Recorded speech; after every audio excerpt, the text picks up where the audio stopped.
Welcome back to Hollywood Scoop. Let's dive right in. The feud between The View and country music sensation Carrie Underwood has just exploded, rocking the entertainment world. Underwood, who's rarely caught up in political drama, sparked a wildfire when she agreed to perform at Donald Trump's inauguration. The backlash? Intense. And now it's all spiraled into a full-blown legal battle. Oh, okay, and why are the meltdowns always in cars? Now to the cackling witch herself, Joy Behar from The View, whose jealousy is something to behold. Here is her assessment of Trump's new White House press secretary, Carrie Levitt. I think she's probably been put in there because, according to Donald Trump, she's a 10. You know that's what it is. I want to be clear, though, it's not her first job. It was her first press briefing. She worked in the previous Trump administration. The ever-empowering feminist, Joy herself, everyone. And this is why, of course, she's on The View and not working for the most powerful man in the world, because Caroline would wipe the floor with you bitter banshees any day. At first, Underwood held firm, defending her performance as a patriotic gesture meant to unite people through music. But the critics weren't having it, and The View's own Joy Behar was front and center, leading the charge in slamming Underwood. But instead of folding under pressure, Underwood shocked everyone with a bold move no one saw coming. She's taking them to court, and she's not holding back. Underwood has just filed a jaw-dropping $800 million lawsuit against The View and its co-hosts, with Joy Behar at the heart of it all, accusing them of defamation and character assassination. What began as a simple celebrity controversy has now erupted into one of the biggest legal showdowns in entertainment history. And trust me, the stakes couldn't be higher. This case could set a whole new precedent for the media and public figures alike, drawing clear lines on what TV hosts can and can't say. The moment Underwood announced she would perform at Trump's inauguration, the internet went wild. While her conservative fans in country music rallied behind her, the controversy has only just begun. The left came after Carrie Underwood with everything they had. Social media turned into a battlefield, with hashtags like #CancelCarrie and #Carrie supports tyranny trending for days. Critics ruthlessly attacked her for aligning with Trump, questioning how she could claim to support unity while taking part in an event they saw as nothing but divisive and controversial. And leading the charge? None other than The View's Joy Behar. She didn't hold back for a second. Joy Behar may have your jobs because of wokeness, but do not smear a competent professional woman like Caroline Levitt with your nonsense, and don't lie about this being her first job. We know what you're doing there. And I mentioned Joy Behar. Here is Joy objectifying the White House press secretary, saying, During a fiery rant on the show, Behar went all in, grilling Underwood on how she could possibly claim to love her country, while, as Behar put it, supporting and normalizing a convicted felon who wants to destroy it. Behar's accusations struck a nerve, deepening the already fierce divide between those who saw Underwood's performance as an act of patriotism and those who viewed it as a full-blown endorsement of Trump. But Behar didn't just criticize. She got personal. She boldly accused Underwood of pushing a political agenda, claiming her performance had nothing to do with unity.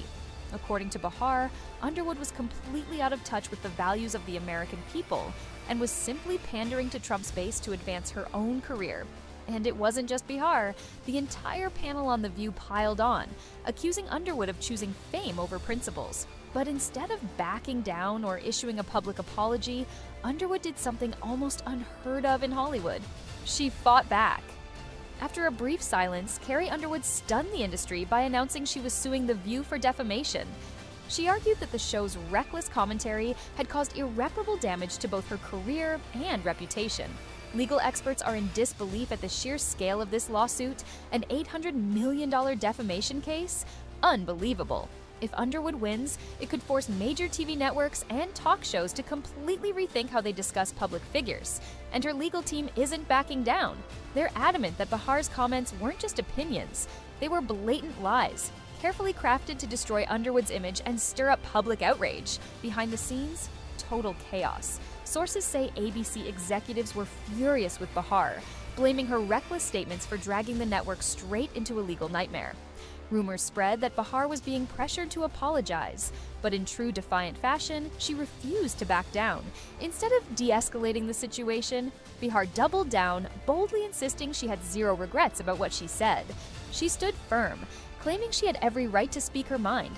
But with an $800 million lawsuit hanging over their heads, many began wondering if The View would be forced to make drastic changes just to survive.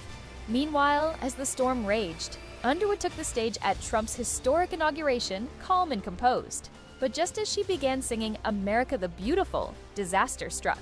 Her microphone cut out, the speakers crackled, and the sound team scrambled to fix the problem. Any other performer might have panicked, but not Carrie Underwood. In a jaw-dropping display of grace under pressure, she powered through, delivering an a cappella version that left the crowd in awe. The moment went viral, even earning respect from some of her harshest critics. But instead of giving her the credit she deserved, The View pounced again, mocking her. Behar and her co-hosts didn't stop there. They turned the technical mishap into a joke, further disrespecting Underwood's resilience. Behar quipped that the microphone failure was a sign from the universe that even fate didn't want Underwood performing. The comment ignited immediate outrage. Fans accused The View of doubling down on their smear campaign, refusing to back off even with a lawsuit hanging over them.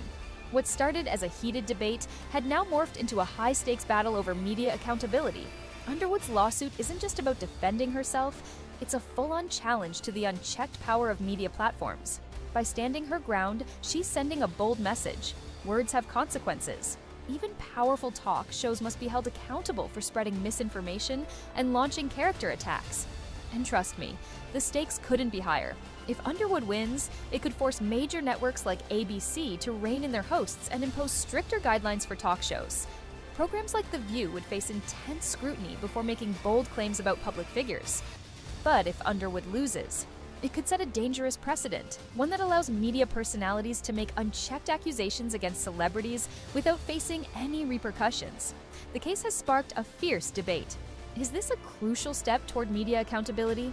Many believe Behar has a history of making inflammatory remarks without facing any consequences, and that this lawsuit could finally hold her accountable.